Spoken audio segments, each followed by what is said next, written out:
الإمام الجليل شيخ عبد الرحمن الديباج رحمه الله تعالى. الفاتحة. أعوذ بالله من الشيطان الرجيم. بسم الله الرحمن الرحيم. الحمد لله رب العالمين الرحمن الرحيم مالك يوم الدين.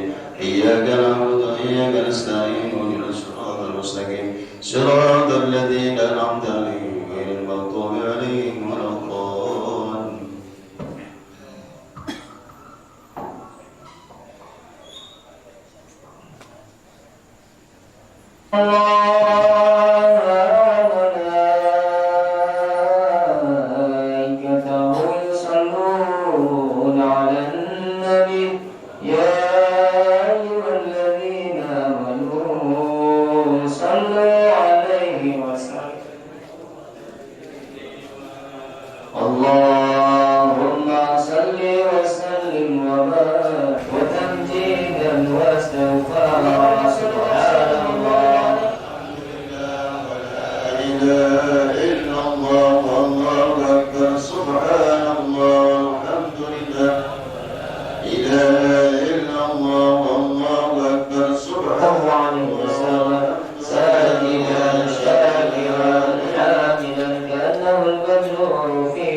المبين اقتدى المصطفى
الحمد لله رب العالمين الرحمن الرحيم مالك اهدنا الصراط المستقيم صراط الذين أنعمت عليهم غير المغضوب عليهم ولا الضالين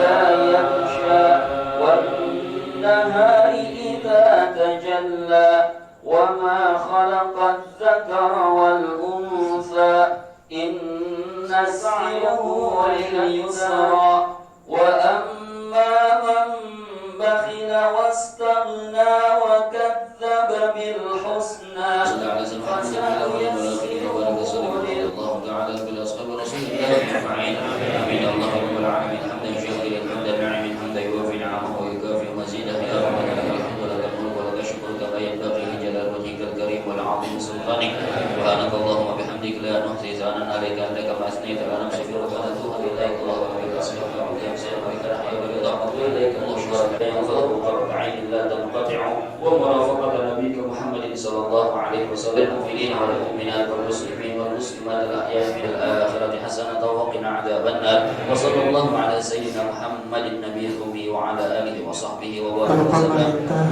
ربك رب العزة عما Peraturan pemerintah Kelurahan Cikemu itu Bapak Lurah Aceh Supriyadi SMP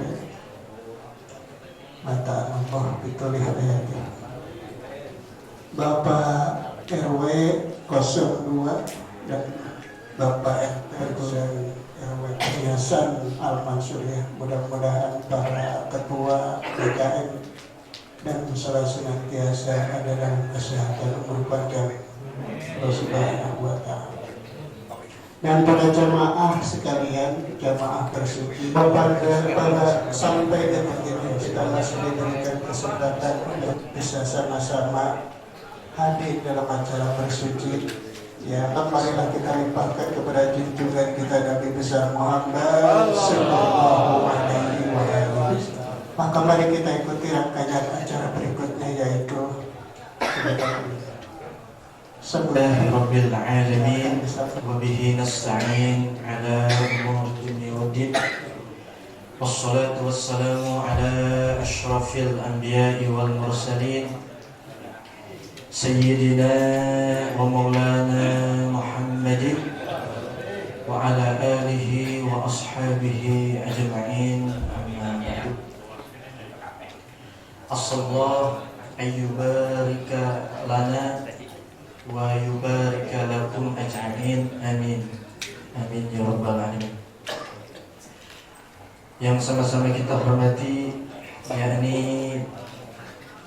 guru kita semua, ketua bersuci yang mungkin saat ini belum bisa hadir, yakni Mukarram wal Muhtaram Kiai Haji Asmat Mansur, dan juga yakni yang sama-sama kita hormati Kiai Haji Muhammad Daud Salim sebagai penasehat, yang mudah-mudahan beliau berdua selalu senantiasa disehatkan badannya, dipanjangkan umurnya, diberkahkan rezekinya, dan dilapangkan segala kesempitannya. Amin.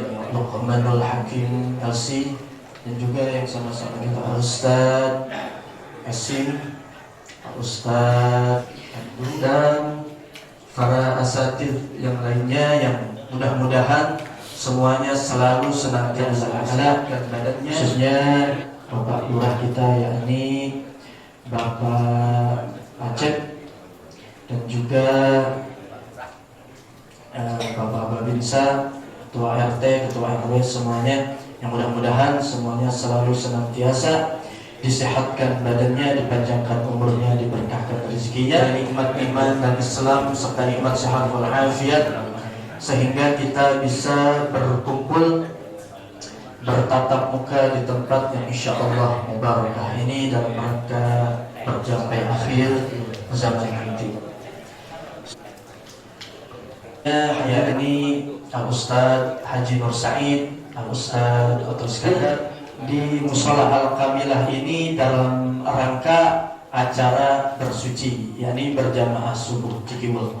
Kami sampaikan banyak terima kasih.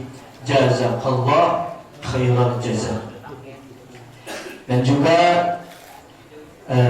kami memberikan keistimewaan, yakni memberikan apresiasi kepada panitia penyelenggara yang telah ikut andil dalam melancarkan acara ini. Antara lain yakni Al-Ustaz Kota Iskandar yang telah mengkomandoi jamaah musola untuk bergerak. Al-Ustaz Haji Nur Said juga, cuman sekarang sedang berhalangan karena adiknya atau apanya itu umroh. Dan juga semua pihak yang ikut andil, para jamaah musola Al-Kamilah, dan juga MC kita yang telah membawakan MC-nya dengan sangat bagus, dan juga semuanya yang membaca maulid, Ustaz Muhammad Fauzan, imam, dan yang lainnya untuk yang telah para aja yang sebagai sudah dipersilakan dengan segera hormat. Allahumma sholli ala Muhammad. Warahmatullahi wabarakatuh. Yang saya hormati Ketua DKM Musola Al-Kamilah Bapak Ustaz Ahmad Ahya serta para pengurus dan para panitia yang sibuk dari semalam pastinya untuk menyambut kedatangan para jamaah semuanya. Mudah-mudahan menjadi ladang ibadah untuk mempersiapkan berbagai macam makanan, mejiku, hibidu, macam-macam. Alhamdulillah bisa dinikmati oleh kita semua. Dan yang saya hormati Ketua Bersuci, Penasehat Bersuci, dalam hari ini lagi ada giat bagi pada jadi santri, lagi mondok. Kita doakan mudah-mudahan yang mondok biar betah, biar lulus. Kan nggak boleh balik, kalau balik kan nggak lulus saya. Ya nanti malam Senin akan ada pengumuman yang terbaik, santri yang terbaik oleh ya Ustaz Esin supaya enak kelihatannya. Ya kalau disatid semuanya, para DKM masjid, musola, Bapak RT, Bapak RW, para jamaah semuanya, mudah-mudahan dimuliakan oleh Allah Subhanahu wa taala. Amin. Tidak lupa pula besti saya Bapak Alim yang siap melatih nanti para santri yang ada di Bapak Haji Asbat Mansur dalam hal ini dalam jadi pembina ya. Yang galak-galak kasihan nanti. Ustaz, salawat serta salamnya mudah-mudahan dilimpahkan Asbetawi bisa kepada Muhammad sallallahu alaihi wasallam. Usahakan Bapak Kasim ya. Pak Ustaz Nur Said, Ustaz Oto, Nur Said kan selalu aktif ya. Kita doakan mudah-mudahan beliau selalu memberikan kesehatan, mudah-mudahan bisa membimbing kita semuanya ya, untuk memberikan semangat, motivasi semuanya. Yang terakhir dengan adanya suci kita sama-sama bisa ngobrol bareng. Yang selanjutnya saya ingin menyampaikan satu tangga terkira bahasa introspeksi diri. Pertama terkait mudah-mudahan apa yang diterima. Alhamdulillah. Kita melakukan kompensasi turun. Saya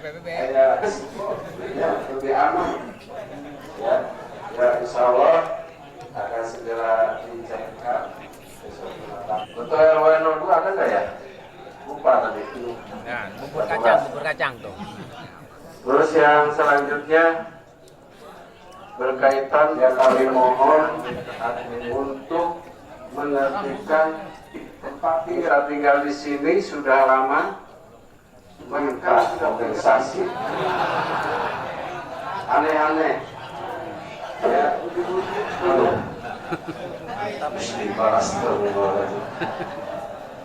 Iya ya, tolong gereja apa, tolong lapor ke RT RW. Terus pas kejadian sakit dirawat di rumah sakit, kaitan data berkaitan dengan data. Belum lagi data juga. Terima kasih kepada Bapak RT yang telah berjuang.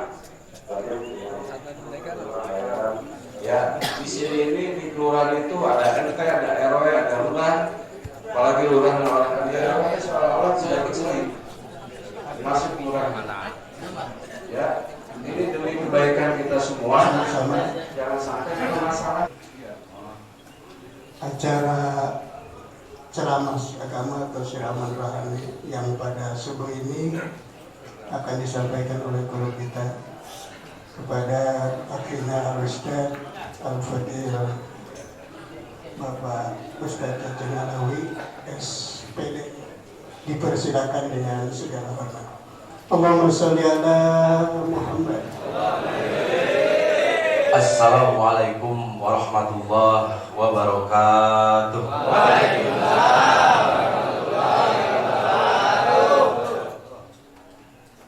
Bismillah, alhamdulillah, wala hawla wala quwwata illa billah, wassalatu wassalamu ala rasulillah wa ala alihi wa sahbihi wa man tabi'a sunnatahu wa jama'atahu min yawmin hadza ila yawmin ahdah. Amma ba'da, rabbi sholli sadri wa yassir li amri wa hlul 'uqdatam min lisani yafqahu qawli. Subhanaka la ilma lana illa ma 'allamtana innaka antal alimul hakim. Pertama-tama yang saya hormati DKM Mushola Al-Fadilah Bapak Ustadz Ahmad Akhyar serta pengurusnya yang lain, juga yang sama-sama kita muliakan, juga kita hormati para asatidz, para masyayikh, para kiai, para dewan guru, wabil khusus Ahinal Kiram Bapak Ustadz Luqmanul Hakim, Ahinal Kiram Bapak Ustadz Dedi Rosyadi, Bapak Ustadz Muhsin, Bapak Ustadz Haji Edi, Bapak Ustadz Otto, Bapak Ustadz Haji Nur Sahid, dan juga para asatidz yang lainnya yang mohon maaf tidak bisa saya sebutkan namanya satu persatu, namun tidak mengurangi rasa hormat dan takdim. Kita doakan mudah-mudahan beliau semua selalu ditambah-tambah derajatnya oleh Allah Subhanahu wa taala. Amin ya Allah ya rabbal alamin. Juga yang sama-sama kita hormati para aparatur pemerintah, wabil khusus Lurah Kelurahan Cikiwul Bapak Lurah Acep Supriyadi SIP beserta jajarannya, juga yang tadi izin Bapak Babinsa Pak Alim, juga para RT RW sekelurahan Cikiwul yang mohon maaf tidak puji syukur selalu senantiasa kita panjatkan kehadirat Allah Subhanahu wa taala seraya mengucapkan alhamdulillahirabbil alamin. Pada kesempatan pagi hari ini kita masih ditakdirkan oleh Allah Subhanahu wa taala melaksanakan ibadah-ibadahnya,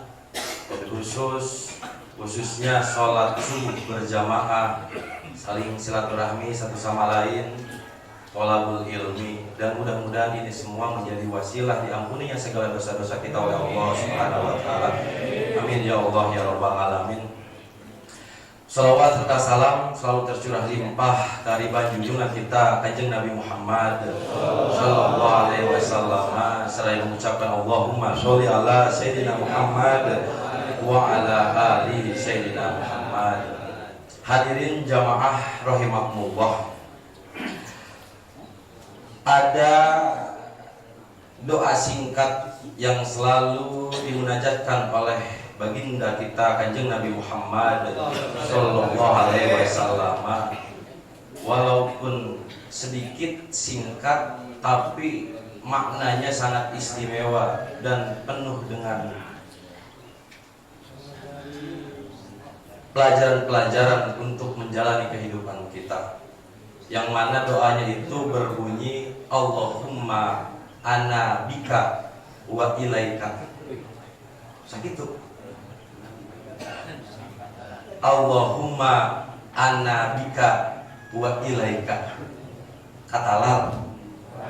Katalar insya Allah. Bila aku dekat alarnya. Sengaja merena harus saketik. Ulah loba-loba. Puyeng biasa namanya. Sok tara kaapalkeun. Harita sempat aya nanya masalah niat sholat. Kok niat sholat itu harareseknya? Kan niat sholat itu dilaksanakan pas takbiratul ihram.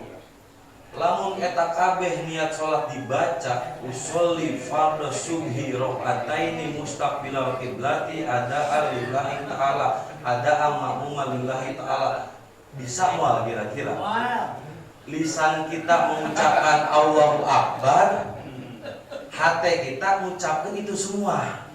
Bisa ada kira-kira? Moal bisa. Susah. Makanya tersaeutik imam ketika takbiratul ihram sok rada lila Allah. Eta teh kur pikiran kata usolli fardhu subhi rakaataini mustaqbilal qiblati imaman ada lillahi ta'ala. Saya niat sholat subuh 2 rakaat imam karena Allah Ta'ala, menghadap kiblat karena Allah Ta'ala. Hese gampang. Hese bener ya Pak Lurah? Eta aya nanya ke abdi, kos gitu. Kok ribet banget sih? Sugan teh niatnya cukup usolli fardhu maghribi ta sebelum takbiratul ihram. Geuning pas geus ngaji mah niat itu dilaksanakan pas takbiratul ihram. Lamun eta kabeh dibaca pas takbiratul ihram, harese ribet kan. Nah, akhirnya dibedanya ada niat yang paling singkat. Padahal di dalam fikih itu diajarkan yang wajib ketika niat sholat fardu itu cuma ada 3. 1 al-qasdu, 2 al-fardiyah, 3 ta'yin. Al-qasdu itu apa? Kalau diucapkan, kalau dilafadzkan itu usolli. Namun bahasa Arab. Karena orang-orang Cikiwul pakai bahasa Cikiwul we. Puing niat sholat. Nah, eta qasdu. Puing niat sholat. Terus anu kedua al-fardiyah, sebutkan kata farduna. Namun sholat fardu. Berarti puing niat sholat fardu. Nah, karena 2, anu terakhir katilu ta'yin. Apa itu ta'yin? Sebutkan nama sholatnya. Kamu sholat subuh berarti sebutkan kata subuh. Nah, puing niat sholat fardu subuh bar. Sakitu. Bisa ada kira-kira? Nah itu. Sebetulnya ajaran Islam itu mudah. Tidak ada yang sulit. Yuridullahu bikumul yusra wala yuridu bikumul usra. Sejatinya Allah Subhanahu wa taala itu menginginkan agama itu, ibadah kepada Allah itu sesuatu yang mudah. Makanya ulah dipersulit, ulah dihese-hese. Nah, hadina parukuna dina buku salat panjang banget. Nah, ada. Kalau gitu lah. Sebetulnya mah di ajaran fikih yang sebetulnya yang wajib itu hanya 3. Adapun rakaataini mustaqbilal qiblati ada alillahi ta'ala itu hukumnya sunat. Kalau sekiranya perkara sunat memberatkan kepada ibadah kita, boleh ada rukhsah untuk tidak dilaksanakan. Gampangnya, usolli fardhu subhi bar. Bisa tuh kira-kira? Bisa pasti loh. Usolli fardhu maghribi bar. Nah, itu tiba heula tuh niatnya kos kitu. Padahal kos kitu niat itu. Apalagi lamun niat salat sunat mah ngurangan hiji jadi 2 doang. Baca usolli jeung sebutkeun nama salatna. Lamun salat duha usolli duha. Sakitu. Bisi mungkin diurang loba anu can resep kana salat duha karena mungkin teu apal niatna, maksud niatna bararing jadi salat duha mungkin. Dan syukur-syukur mudah-mudahan lamun niatna saeutik mah gampang mah jadi semangat melaksanakan ibadah kepada Allah Subhanahu wa taala itu.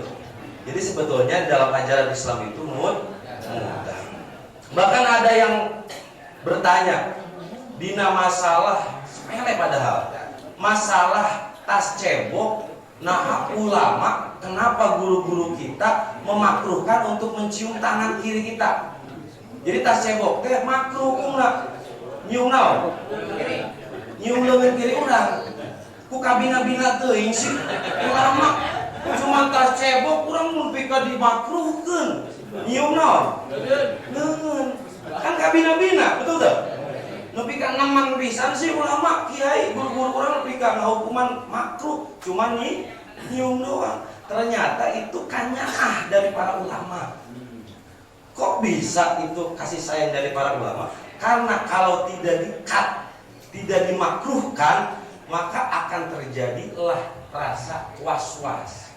Contoh orang tas cebok di Ambuan, kira-kira sedikit bau.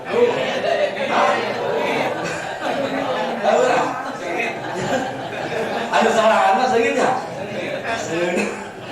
Bau. Jadi kan timbullah was-was. Waduh, berarti cebok orang jangan si ayeuna cebok deui. Geus cebok di Ambuan. Bau keneh. Geus pake sabun ge tetep. Bau keneh. Sakasa hese teuing kalau. Nah itu jadi supaya geus eureun. Sekali cebok teh ketika orang punya don, punya sangkan, oh cebok orang bersih, udah cukup, tidak perlu kita teliti, kurang ilik, koman pika kita batu, coba panggil ilikin. Itu balik, ayo itu ya bisa, kali ya. Itu makanya ulama sengaja dimakruhkan, makruh itu sepintas kayak berat, betul nggak? Nemen pisan sih. Cuma nyium leungeun tas ceboknya nepi ka makruh.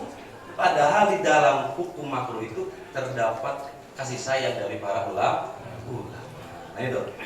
Nah oleh sebab itu pada pagi hari ini insya Allah akan menjabarkan doa Nabi yang sangat-sangat singkat sekali. Yang mana bunyinya itu tadi apa? Bismillah. Canggih keluar di musola, padahal singkat kok panjang. Nah tadi Allahumma bika wa ilaika sakitu. Ya. Allahumma bika wa ilaika. Ya Allah luar biasa. Jadi panduan kehidupan kita buat khususnya bisa karena bahasa Arab khususnya yang difirmankan oleh Allah Subhanahu wa taala dan juga Kanjeng Nabi walaupun singkat itu maknanya jami'ul kalam. Isinya itu sangat luar biasa. Otak kita mungkin tidak akan bisa memaknai bahasa Arab yang disampaikan, yang difirmankan oleh Allah dan juga Kanjeng Nabi, karena mengandung makna yang sangat luar biasa. Makanya dulu saya sempat naudzubillahi min dzalik ketika masih awal-awal pesantren itu sering membaca Al-Quran terjemahan. Ketika baca Quran terus lihat terjemahannya. Kok katanya Al-Quran? Yang mana Al-Quran ini mukjizat Allah. Kok biasa-biasa aja sih kata-katanya? Kan gitu ya? Nah itu sempat terbesit di dalam hati saya. punya perasaan kok Al-Quran biasa-biasa saja. Oh ternyata ketika Al-Quran diterjemahkannya secara bebas, itu maknanya tidak ada yang istimewa. Tapi ketika menggunakan ilmu-ilmunya, pekakasnya seperti ilmu nahwu, ilmu sorof, ilmu balaghah, ma'ani, bayan, bade, mantik, dan ilmu-ilmu yang lainnya, ternyata dari satu huruf pun maknanya sangat luar biasa. Itu Al-Quran. Itu ya. Nah makanya tadi doa Nabi walaupun sedikit tapi maknanya luar biasa. Nah,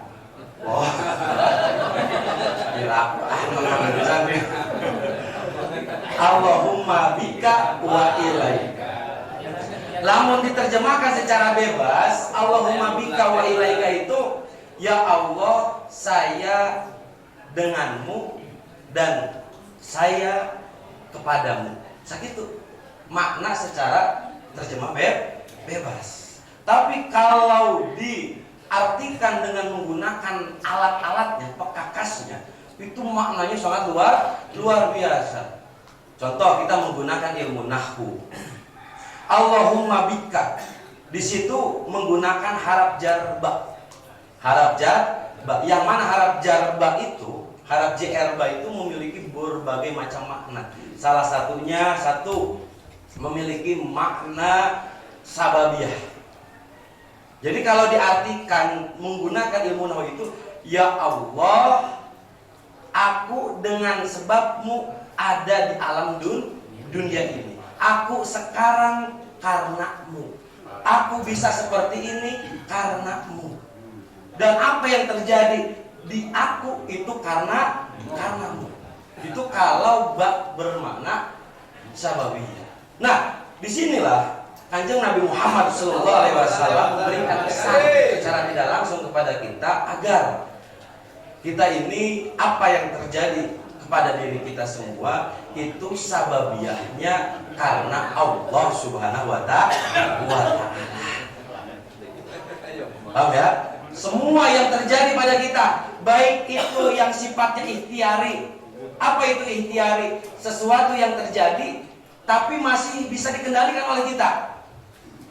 Contoh, kita dari rumah ke sini, kita berada di musola ini, hadir di bersuci ini, bisa dikendalikan sama kita. Orang bisa hadir, lamun kaberangan berarti orang. Karena kaberangan saletik padahal mah cuma 5 menit jadi orang padahal bisa kan? Nah itu ikhtiar, kejadian yang bisa dikendalikan oleh kita. Ataupun kejadian yang sifatnya idtirori. Apa itu idtirori? Idtirori itu kejadian yang di luar kehendak kita, di luar kendali kita. Contohnya seperti apa? Contoh jelema salatri. Pernah ngalaman salatri? Salatri ngadregeg kahayang urang bisa dikendalikan enggak? Bisa enggak? Urang ngadregeg saking laparan ngadregeg. Ngaderek-dek. Ngaderek-dek.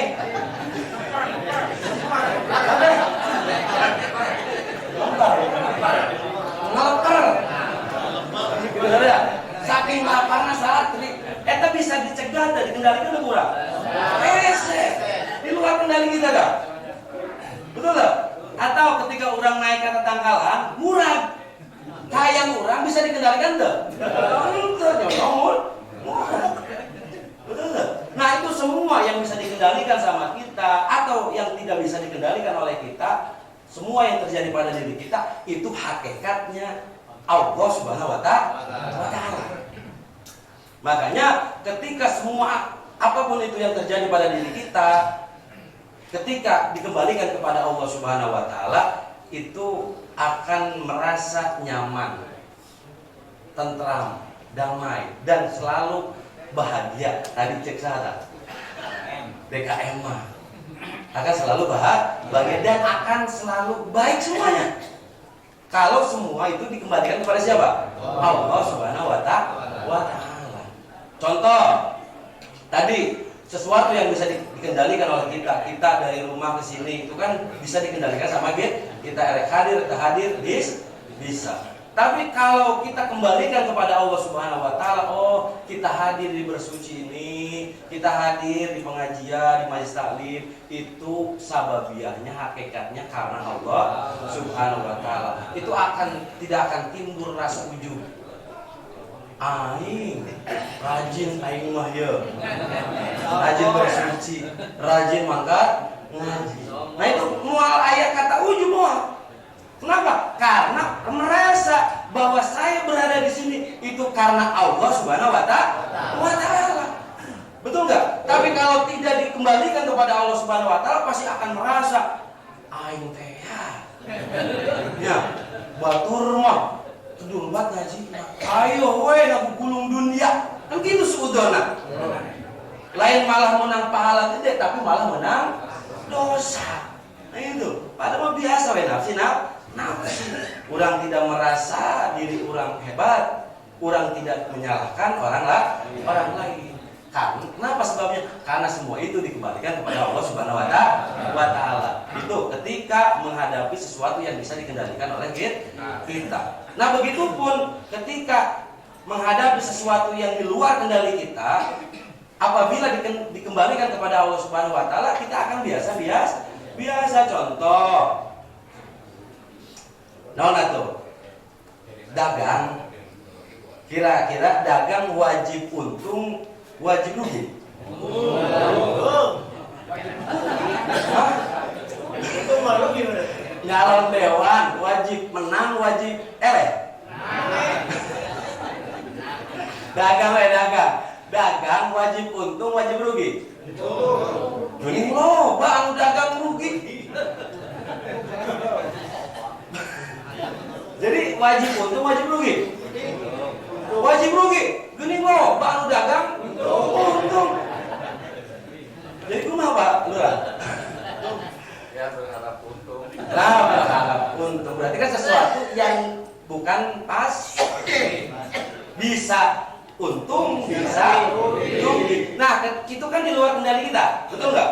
Kurang bos manajemen harus luar biasa, marketing harus luar biasa, karyawan lagi arah di bidangnya. Tapi ternyata lamun Allah menghendakina rugi ya rugi. Tapi lamun Allah menghendakina untung ya untung. Berarti itu kan di luar kendali kita. Nah, ketika itu semua dikembalikan kepada Allah Subhanahu wa taala bahwa saya dagang untung sababiana Allah Subhanahu wa taala. Alhamdulillah. Ketika orang dagang ternyata rugi, tidak sesuai keinginan kita, lamun itu semua dikembalikan kepada Allah Subhanahu wa taala, saya rugi itu sababiannya karena Allah Subhanahu wa taala. Alhamdulillah oke. Tuh. Jadi mual ayat kata sedih, galau sebudak kali nama. Bakal biasa. Itu. Lamun semua itu kita kembalikan kepada Allah Subhanahu wa taala. Itu dari baknya doang. Satu makna tuh memiliki makna sababiyah. Ya Allah, aku sebabku bisa seperti ini. Sebabmu usahaku untung. Sebabmu usahaku rugi. Sebabmu aku mendapatkan istri yang solehah. Gitu ya. Nah itu. Satu maknanya memiliki makna sababiyah. Terus yang kedua, bak juga memiliki makna isti'anah. Apa itu isti'anah? Isti'anah itu minta pertolongan. Jadi lamun diartikan dengan menggunakan ilmu nahwu itu, Allahumma bika, ya Allah, saya hanya kepadamu minta pertolongan. Saya meminta pertolongan tidak kepada selainmu. Nah itu. Jadi maknanya pertolongan. Jadi secara tidak langsung Nabi memberi pesan kepada kita semua, ketika kita memiliki musibah, ujian dan lain sebagainya, curhatlah kepada siapa? Allah Subhanahu wa taala. Mengapa sebabnya? Karena kita tahu bahwa apa yang terjadi kepada diri kita, kesenangan, kebahagiaan, masalah dan lain sebagainya itu datang dari siapa? Allah Subhanahu wa taala. Yang memberi ujian itu siapa? Allah Subhanahu wa taala. Kalau ujiannya dari Allah Subhanahu wa taala, berarti kunci jawabannya pun ada di siapa? Allah Subhanahu wa taala. Maka maka minta tolonglah hanya kepada siapa? Allah Subhanahu wa taala. Insya Allah tidak akan ada rasa nyeri hati. Lamun minta tolongnya ke Allah. Tapi berbeda ketika orang minta tolong ke selain Allah ke makhluk teh ada kemungkinan bisa nyeri hati. Orang harus minta tolong tapi ente dibantu Tuhan. Kan gitu ya. Atau mere saayana. Akhirnya kan nyeri hati. Orang ngirim proposal teh di ACC punduh. Kan gitu ya. Akan timbul apa? Sakit hati. Gitu ya. Kalau hanya menggantungkan, meminta kepada selain Allah. Tapi mintalah kepada Allah Subhanahu wa taala, insya Allah akan selalu tenang dan tentram, tidak akan merasa kecewa dan sakit hati. Nah itu ya. Makanya para ulama itu mengharamkan tomak. Apa itu tomak? Mengharapkan sesuatu kepada orang lain. Karena efeknya itu sangat luar biasa. Tomak. Tina tomak. Contoh gitu. Gara-gara tomak, orang suudon ka batur. Ketika orang lempang atau ke naik motor, kapan izin babaturan? Cuman babaturan orang henteu nanya. Akhirnya nyebut ka maena sombong, akhirnya maena suudon. Sok banget sih. Naon sababna punya rasa suudon itu? Karena ada rasa tomak. Tomak naon? Hayang ditanya. Jadi anu salah itu saha? Urang apa batur anu nanya? Urang. Betul tuh. Sebetulnya sombong itu nggak ada. Belagu itu nggak ada, sok itu nggak ada. Yang ada itu hati kita yang tomak, hati kita yang kotor. Aya batur boga duit loba, tapi temere ka urang. Akhirlah keluar kata-kata naon? Koret, pelit. Sebetulnya pelit itu nu aya naon? Hate urang hayang dibere. Coba lamun hate urang Allah hayang dibere, eueuh rasa tomak, moal aya kata-kata naon? Pelit ira teuing atuh urang nyebut Raffi Ahmad pelit. Pernah teu nyebut Raffi Ahmad pelit? Hah? Dagang? Kenal. Pernah mere duit tuh? Nah, babaturan urang ketika taruh mere duit disebutna nah, ayo. Karena kenal. Lain karena kenal, karena aya kahayang, ada rasa tomak. Sebetulnya kata pelit itu tuh coba. Makanya semua dikembalikan ke urang. Batur sombong, anu aya hate urang tomak. Jelema anu korek anu aya hate urang kotor. Karena urusan pelit, urusan sombong, kita mah urusan naon? Hate. Tidak ada yang tahu isi hati seseorang kecuali siapa? Allah dan dirinya. Malaikat pun anu apaleun, malaikat anu nyatet amal buruk dan amal baik sa Rokit ya. Itu pun tidak tahu di dalam hatinya itu punya penyakit hati. Yang tahu isinya itu kotor, berpenyakitan itu hanya Allah dan dirinya. Malaikat tidak apalagi urang. Makanya kita tidak bisa menilai orang lain sombong, orang lain pelit, orang lain belagu, orang lain sok. Nah itu ya, sebetulnya tidak ada. Yang ada hati orang kotor. Nah itu ya. Nah itu. Tuh, gara-gara tadi boga sifat tomak. Luar biasanya. Nah, itu makanya saur Sayyidina Abu Bakar Siddiq beliau mengatakan man arafa nafsah arafa rabbah. Barang siapa yang kenal dirinya, maka pasti yakin akan kenal Tuhannya, yaitu Allah Subhanahu wa taala. Jadi kenali dulu diri orang.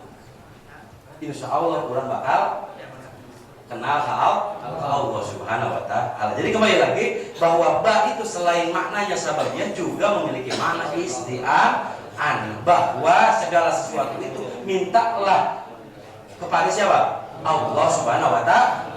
Makanya di dalam Al-Qur'an Allah berfirman, "Ud'uni astajib lakum." Berdoalah kepadaku, memintalah kepada kepadaku astajib lakum, pasti saya akan penuh. Nah itu ya. Nah itu jadi bermakna isti'anah. Terus selain makna isti'anah ada juga ba itu memiliki makna ilsok. Apa itu ilsok? Ilsok itu menempel, dekat. Jadi lamun diterjemahkan dengan menggunakan ilmu nahwu itu Allahumma in annabika, ya Allah hanya kepadamu aku mendekatkan diri. Tuh, hanya engkaulah yang selalu ada di dalam hatiku. Hanya engkaulah yang selalu memperhatikanku. Tuh, itu coba. Mananya ilsok. Jadi hubungan orang jeung Allah teh ibarat orang keur salat. Hayang apa mah ya meh gampang. Jika salat. Kumaha gitu? Urang pernah keur salat di kamar. Sorangan anu ningali saha-saha pun kemudian mengurangi rakaat salat. Itu korupsi teh ya, pernah teh? Nah.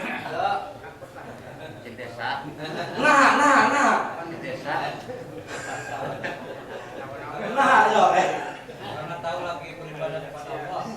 Karena merasa dirinya itu selalu diperhatikan oleh Allah Subhanahu wa taala. Walaupun Allah ningali pun tersolat duhur opat rakaat. Cara pernah ulang tiba ulang lebih ke ayeuna, bahkan mohon maaf, jelema anu bedegong sekalipun ketika sholat duhur berapa rakaat? Opat rakaat. Penjahat sekalipun ketika sholat duhur berapa rakaat? Opat rakaat. Kenapa? Padahal kan bisa orang murah. Jadinya berapa? Jadi 3, jadi 2, bahkan jadi 1.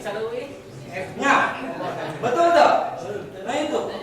Karena tadi ada muraqabah, merasa diawasi, selalu terpaut hati kita dengan Allah Subhanahu wa taala. Berbeda ketika meninggalkan sholat, bedanya karena kan posisinya lain ke loba orang muslim mukmin tapi ente sholat. Tapi anu mukmin muslim bahkan penjahat sekalipun ketika sholat zuhur dikurangan jadi 3. Ya, ketika sholat tapi nah beda ketika di luar sholat. Padahal tadi teh ya Allah selalu mengawasi kita, tapi nah ketika di luar sholat mah ngomongkeun batu. Ya, nggak bohong. Kan itu perbuatan naon? Oh, sahabatnya sarua teh beda halna. Mengurangi sholat kita dosa. Tapi kenapa di luar sholat kita kita melakukannya? Tapi kenapa ketika di dalam sholat kita tidak mau melakukannya? Nah, kudu diajar tina sholat. Bisa tuh coba. So, kita terbesit di dalam pikiran Abi nah hanya.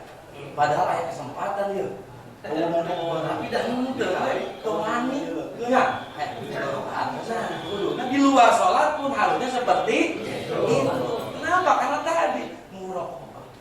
Selalu dekat dengan siapa? Allah Subhanahu wa taala. Itu dari bab harap tilu mus panjang banget. Padahal cuma Allahumma anna bika kasa gitu mus setengah jam. Aduh, makanya luar biasa. Walaupun saletik tapi lamun diucapkan oleh orang yang istimewa yaitu Kanjeng Nabi Muhammad SAW akan menjadi istimewa. Nah itu. Terus cepatlah tilu we nya. Soalnya mau baca makna apa itu? Menyambung deui. Menyambung deui lah. Terakhir wa ilaika. Apa itu makna ilaika? Hiji we nya. Lamun tilu jam 7 ya. Makna ilaika, makna ila itu intihaul ghayah. Menjadi tujuan akhir. Artinya itu tujuan akhir. Jadi lamun diartikan menggunakan ilmu nahwu itu Allahumma ilaika, Allahumma anna ilaika, ya Allah, aku hanya kepadamu lah aku ibadah. Jadi apa yang kita kerjakan itu tujuan akhirnya itu siapa? Allah Subhanahu wa taala. Karena kita tahu wa ma khalaqtul jinna wal insa illa liya'budun. Kita diciptakan oleh Allah Subhanahu wa taala semata-mata untuk apa? Untuk ibadah kepada Allah Subhanahu wa taala. Nah, dan ibadah ini bukan hanya ubudiyah saja, bukan hanya sholat, puasa, zakat, ngaji, bukan hanya itu saja, tapi yang sifatnya muamalah pun berhubungan sosial. Kita jadi pejabat, kita kerja di pabrik, kita dagang, itu pun apa? Ibadah. Kenapa? Karena yakin kita usaha itu tujuan akhirnya siapa? Allah Subhanahu wa Ta'ala. Orang dagang ya ari sepintas mah keur duit, tapi tujuan akhirnya eta duitnya digunakan untuk apa? Untuk nyekolah dan budak, pesantren dan budak, supaya orang bisa pakai baju anu nutupan aurat. Nah, berarti kan tujuan akhir itu apa? Ibadah. Jadi ibadah itu bukan hanya yang sifatnya ubudiyah, yang muamalah pun, kehidupan sosial kita pun kalau dibarengi dengan ilmu itu ibadah. Rek tadi teh orang jadi pejabat juga palurah ibadah.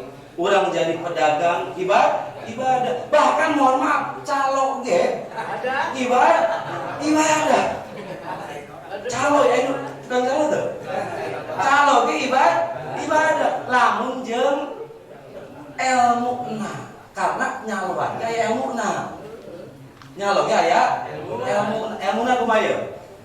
Sebelum membahas kena calo, kan calo itu jual beli ya. Ari jual beli itu definisinya apa sih? Barang kita, barang milik kita dijual kepada orang lain, kemudian barang yang tadinya milik kita jadi punya orang lain, dan uang yang dibelikan kepada barang kita, uangnya sepenuhnya milik siapa? Milik kita. Itu kan definisi jual beli, betul tak Pak Haji ininya? Betul ya? Barang yang kita jualkan jadi milik orang lain, uang hasil penjualan sepenuhnya milik kita. Tapi anehnya ketika orang nyaloan, ari nyaloan eta barang saha? Barang batur. Kemudian orang jual 1,5 juta, berarti eta duit 1,5 juta duit saha? Anu boga barang, tapi nah diberekeun ngan 1 juta. 500-nya ditil. Nah, ayo. Coba ayo. Nah, kuduna berekeun heula ka saha? Anu boga barang, karena uang hasil penjualan barang milik orang lain itu sepenuhnya milik pemiliknya, betul nggak? Nah, itu. Tapi kenapa yang diberikan itu hanya beberapa persennya saja, sisanya ditil? Berarti eta sarua jeung maling. Ya, ayo. Lah kan ini udah ada ngaranna? Geus aya perjanjian. Saya kalau misalkan ini laku, saya akan beri kamu 500.000. Itu tidak sah secara fikih. Kok tidak sah? Kira-kira duit 500.000 pas ngomong harita aya can? Kira-kira mere barang eueuh sah teu? Palurah, saya mere duit 100.000, tapi eueuh duitna. Jadi teu merena? Ngomong doang, paham ya? Jadi kudu aya datna aya barangna baru sah lah itu perjanjian. Nah, makanya ketika orang menjual barang orang lain, sepenuhnya uang hasil penjualan kita berikan dulu kepada siapa? Pemilik barang. Ulah ditilap. Walaupun cek anu boga barang, ya si barang teh harganya 1 juta, silahkan dijual saberharga kayak 1,5 juta, kayak 2 juta silahkan. Akhirnya ternyata laku 1,5 juta. Tetap walaupun ada bahasa gitu, tapi tidak sah karena merek barang anu 500 itu belum ada. Itu tidak sah. Memberi sesuatu itu harus ada apanya? Barangnya. Maka ketika terjual barang tersebut, kasihkan dulu tuh 1,5 juta ke siapa? Ke orang yang memiliki barang. Karek tagih janji. Nah, kan cenah lamun dijual leuwih ti 1 juta eta leuwihna ke urang dah kitu kuduna. Bisi ke lamun diberekeun kabeh mah teh paling diberekeun 200.000. Anu tadina kuduna urang menang 500.000 jadi 200.000. Makanya kan gitu kan ya. Betul enggak? Nah, lamun hayang sepenuhna milik urang, kumaha carana engke hasil penjualan itu jadi milik urang? Yaitu dengan cara dibeli heula. Miliki dulu barangnya. Ini solusi. ini yaitu apa? Dimiliki dulu barangnya. Kita beli dulu tuh barangnya. Berarti eta barang mereka dijual kurang milik saha? Milik kurang. Ketika orang dijual apa tuh 1,5 juta, eta 1,5 juta milik saha? Milik kurang. Tah 1 juta bayar. Nah itu kuduna. Jadi miliki dulu ulah barang batur milik batur dijualkan kurang. Tapi bagaimana caranya? Si barang itu kita miliki dulu. Dimilikinya itu bebas. Mau dengan cara dibeli dan dibelinya secara kontan, lamun aya duit. Dan geus pasti ya barang teh bakal laku atau urang teu boga duit. Tapi barang bakal laku ya. Bisa dengan cara hutang. Gengnya dibayarna lamun barangna geus laku. Nah itu berarti hasil penjualan itu sepenuhnya milik kita. Nah, barulah yang 500.000 kurang kantongan, emang milik kurang. 1 jutanya kita berikan kepada yang memiliki barang pertama. Untuk apa? Membayar. Ya, nah itu calo tuh. Lamun calo menggunakan ilmunya bernilai ibadah. Itu makanya pentingnya orang ngaji. Eta dina fikih. Cuman jarang kabahas tah. Bab amal hayo enak guru ubudiyah, bab fardu, wudu, salat dan lain sebagainya. Ari masalah jual beli, riba, transaksi, gadai, tara dibahas. Padahal itu penting sekali. Kata ulama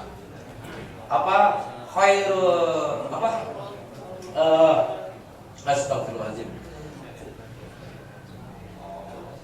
khairul ubudiyah bi khairil muamalah,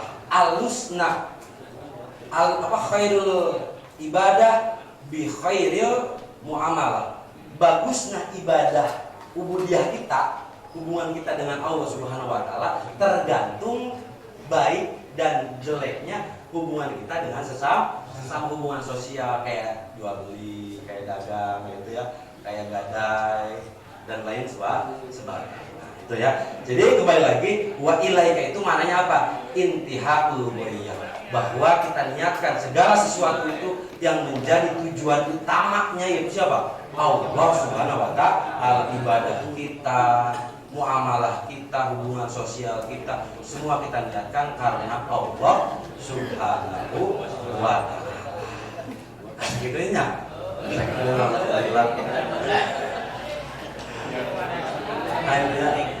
Lumayan menang calo banyak. Ada amal kan lumayan kan, menang duit menang pahala. Mantap. Ya, itu Allah taala kurang nyaloan tujuan karena Allah Subhanahu wa taala. Beribadah ke Allah. Insyaallah apa yang kita kerjakan akan bernilai ibadah. Mungkin itu saja yang bisa saya sampaikan. Kurang lebihnya mohon maaf. Akhirul kalam. Wallahul muwaffiq ila Wassalamualaikum warahmatullahi wabarakatuh. Rahasia yang telah disampaikan oleh guru kita mudah-mudahan menjadi ilmu yang bermanfaat dan mudah-mudahan kita bisa dan mampu melaksanakannya dalam kehidupan kita. Pada pagi hari ini yang sudah bapak-bapak tadi keluarkan berjumlah 1.122.000 rupiah di Musola Al-Hidayah. Musola Al-Hidayah DKM Bapak Ustaz Toha. Bapak Ustaz tadi ini kita telah mengikuti rangkaian acara dari pertama sampai akhir. Mudah-mudahan kita semua bisa bertemu lagi pada kesempatan subuh yang akan datang dalam keadaan sehat walafiat, dan mudah-mudahan Allah senantiasa memberikan pelindungan.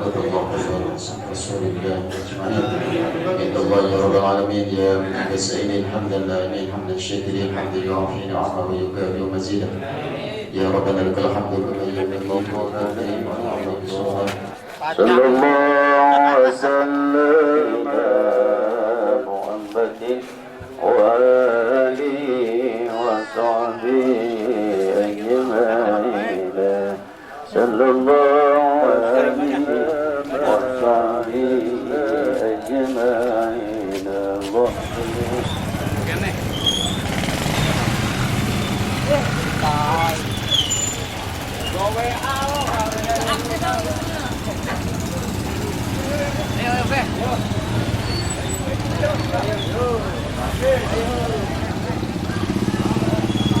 Kita